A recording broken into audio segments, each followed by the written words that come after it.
You don't need a morning routine. You already have one. It's just the one that's quietly ruining your life. The one where you roll over, scroll TikTok, get hit with 3 wars, 5 six-packs, and a day in the life of someone whose life looks nothing like yours. And just like that, your brain is hijacked before your feet even touch the floor. We all think our lives are wrecked by giant failures, missed promotions, breakups, depression. But the real assassin of your potential? Shaky, directionless mornings that stack up into years of becoming someone you never meant to be. Because here's the truth bomb. Who you become isn't shaped in dramatic turning points. It's decided in the invisible moments. Like the first 30 minutes of your day. When you wake up, your brain is in what's called a theta, alpha state, HVAV, aka high neuroplasticity mode. It's like wet cement, moldable, suggestible, and whatever you pour into it, chaos or clarity, hardens into the mindset that runs your day. If your first input is noise, anxiety, comparison, congratulations, you just hard installed that operating system again. There's a concept I call the identity primer rule.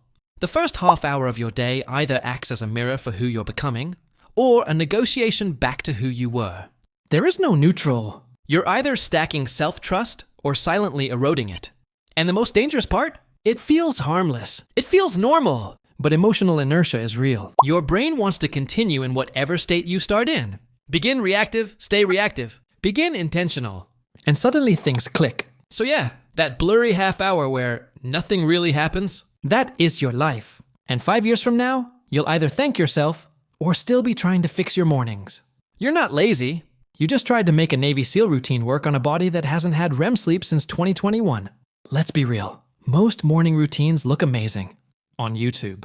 They've got sunrise meditations, 5K runs, a cold plunge, journaling with some ancient fountain pen, and a green smoothie made of regret and kale. But try doing that with zero energy, spiraling thoughts, 2 unread emails ruining your subconscious, and a brain fresh out of serotonin. Good luck, soldier. Here's why your routine didn't stick. And it's not because you lack discipline. First, your phone is a slot machine sleeping next to you.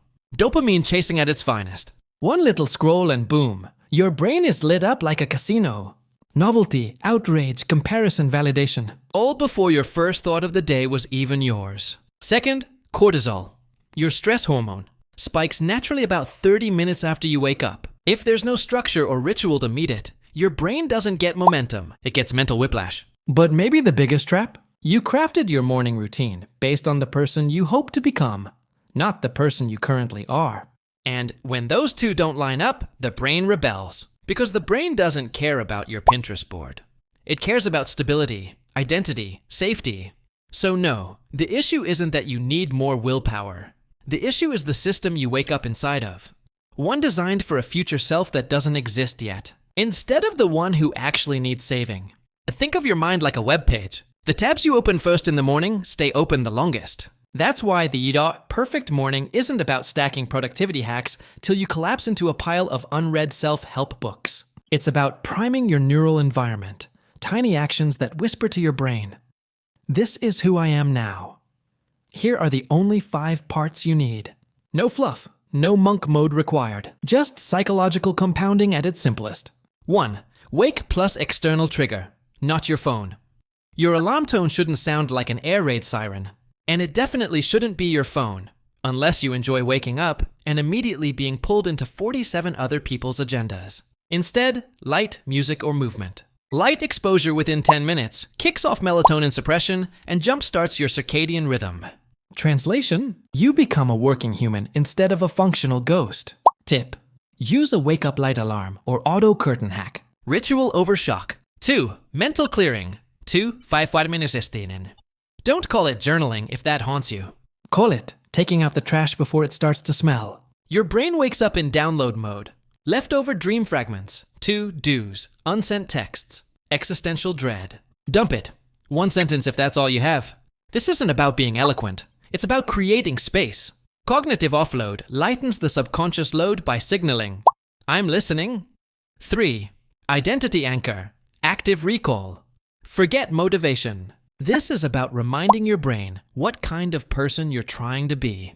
Ask, what would the future me do first? Though not in a woo-woo way, in a practical, neurological way. This triggers your prefrontal cortex, where long-term planning and emotional regulation live. It subtly overrides compulsive behavior by choosing identity alignment over comfort. A cold shower won't change your life, but realizing that brushing your teeth with intention might make you 1% more like your future self? That's powerful. 4. Low stimulation movement. This isn't your gym session. It's a non-performative ritual that tells your nervous system, we're not in danger. We're in motion. Stretch. Walk. 10 bodyweight squats. The point isn't aesthetic, it's energetic. Movement flushes the fog out of your system and increases dopamine by action, not stimulus. 5. Intentional input. Before Instagram rewires your brain into a dopamine pancake, put something in your head on purpose. One quote, one page of a book, one short playlist. It's not information, it's orientation. Curate it like soul wallpaper. It sets the tone for your inner narrator before the world injects its chaos. That's it. Just 5 parts. Modifiable, stackable, human.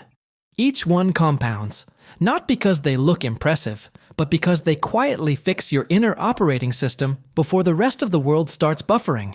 The biggest reason your routines fall apart isn't because they're too hard. It's because they demand too much before your brain knows why it should care. Your brain runs on loops, period. Cue, routine, reward. That's the formula behind every habit you've ever built, good or bad. The scary scroll right before bed. That's a habit loop. The daily coffee you pretend isn't an addiction, also a loop. So if you want your morning routine to stick, you don't need more motivation. You need better architecture. Start with the cue. Attach it to something that already happens. This is where habit stacking comes in. Make coffee. That's the cue. Sit down and write one line. You're not journaling. You're collecting proof that you're not who you used to be. Routine? Keep it frictionless. Don't build the perfect morning. Build the minimum viable morning. It's not sexy, but tiny reps beat aesthetic ambition in every version of reality where people actually change. And then the reward.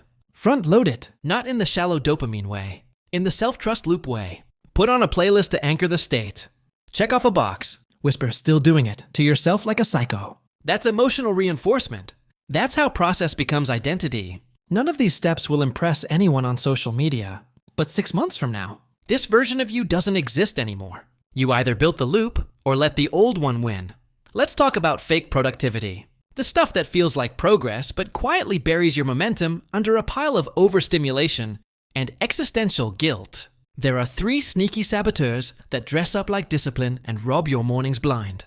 Consider this your warning label. Saboteur number 1, the 10. Tab dopamine dive. You open your eyes and within 6 seconds, you're checking texts, headlines, DMs, maybe squeezing in a little, doom scroll. It feels harmless, like, I just want to know what's going on in the world. But what you're actually doing is throwing your brain into defensive mode before you've even stood up. It hijacks your emotional bandwidth, sets a reactive baseline, and feeds you 10 contradictory priorities that have nothing to do with your day, or your life. Saboteur number 2, the fake hustle ritual. You do 50 push-ups, take a freezing cold shower, and meditate while your entire nervous system screams, but why? If your rituals are built on shame, not clarity, they won't last. They're not bad habits, but they're bad strategies when you're just trying to prove you're not lazy. That's not identity building. That's performance anxiety disguised as discipline. Saboteur for 3, the inspiration black hole. 3 motivational videos, 2 red pill podcasts, a productivity playlist, all before your first cup of water. You've consumed so much growth content you feel spiritually bloated and somehow completely stuck. Because absorption isn't action, you're not overwhelmed. You're overstimulated by potential and doing nothing with it. Cut the noise. Keep it deliberate. Momentum doesn't need to look impressive to change your life. Here's the brutal truth. Perfection is the enemy of momentum. 1 chaotic morning turns into 7. 1 missed routine becomes a silent identity crisis. Not because you're weak, but because your system was fragile, not flexible. That's where the 3-mode strategy comes in. It gives your brain a plan, no matter how messy life gets, without falling into the I missed a day, so I suck spiral. Minimum mode, 5 minutes. Didn't sleep well? Running late? Mentally fried? Cool, just hit your wake cue. Take 1 deep breath and write 1 line in your journal. That's it. You're not failing, you're maintaining identity. quietly, powerfully. Medium mode, 15 to 20 minutes. This is your normal but real life setting. Add low stimulation movement and intentional input. A walk, a stretch, a quote. Just enough to reboot. No dramatics. No monk vibes. Max mode, 30 to 60 minutes. When the stars align and you've got time, go all in. Run the full routine. This becomes your aspirational version, not your requirement.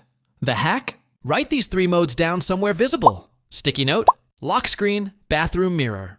Make it unmissable. Because when self-trust becomes more important than self-image, consistency becomes inevitable. Remember who you were 2 years ago? That version of you who was tired all the time, doubting themselves, screen, addicted, drowning in, "One day I'll change." What would they give to wake up tomorrow in the life you have now? This body, these opportunities, even the pain you've grown through. We spend so much time haunted by the past or chasing a fantasy future that we forget the mornings we're living right now are the bridge between versions of you, between regret and redemption. So here's the gut check. Are you building your mornings around anxiety and autopilot? Or are you building them for the person you say you're becoming? Not the person Instagram loves. Not the person your parents expect. You.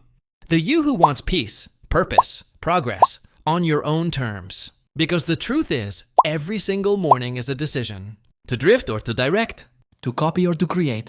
To delay or to begin. No, you don't need a perfect plan. You need an honest one. And the guts to show up before you feel ready. 5 years from now, you'll look back at this video and remember it as the day you chose. Not a perfect morning, but a deliberate one.